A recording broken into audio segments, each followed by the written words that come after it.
Fala galera, mais um vídeo aí de Webpack. Aqui quem fala com vocês é Danilo Barros.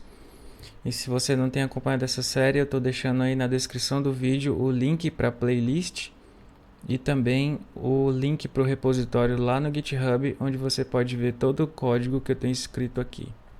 E para você que tem acompanhado os vídeos, tem gostado, deixa teu like, compartilha aí com os amigos do trabalho, da faculdade. E se ainda não está inscrito, se inscreve aí que a gente vai ter bastante conteúdo bacana. Beleza?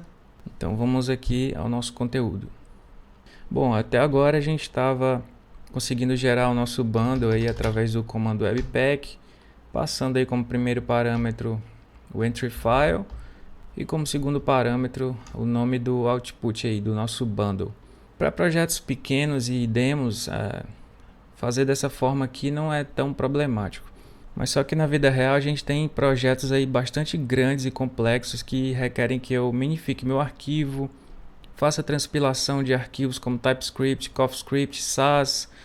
Então para tudo isso a gente ia ter que colocar aqui várias flags e parâmetros e essa linha de comando ia ficar gigante, até um pouco complicado de ler também.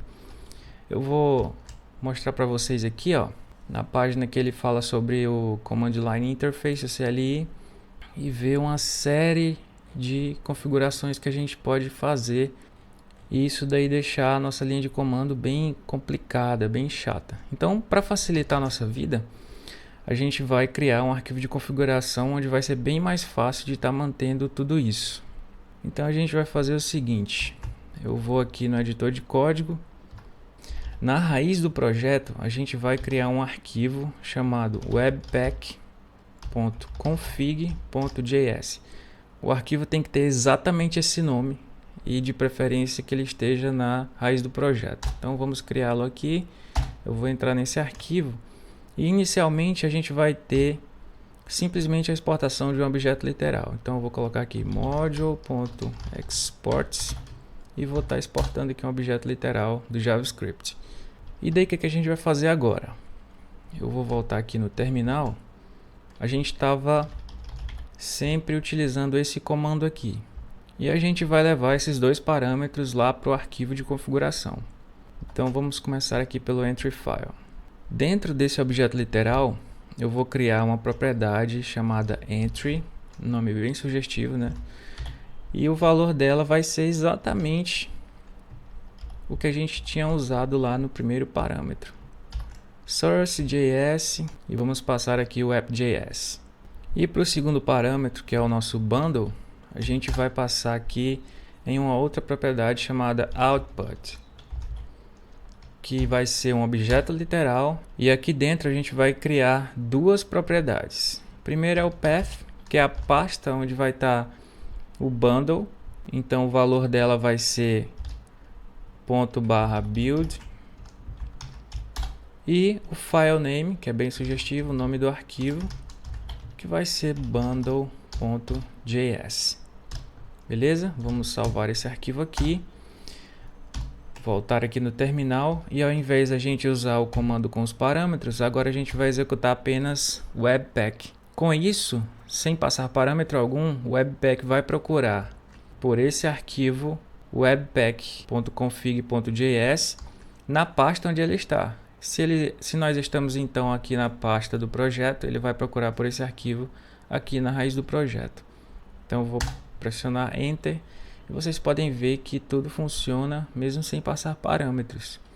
Vamos voltar aqui no browser e aqui eu vou novamente executar o index, tá? Vocês podem ver que o resultado continua o mesmo. Beleza? E só para a gente não ter problemas aí com usuários Windows, eu não tenho certeza se esse código aqui vai funcionar bem em Windows. Então, para resolver esse problema, ao invés de colocar assim em strings apenas puras, a gente vai usar o path do Node, que é bem fácil. Eu vou colocar aqui uma variável chamada path e vou importar esse path do Node, simplesmente digitando path e aí ele importa esse módulo do Node.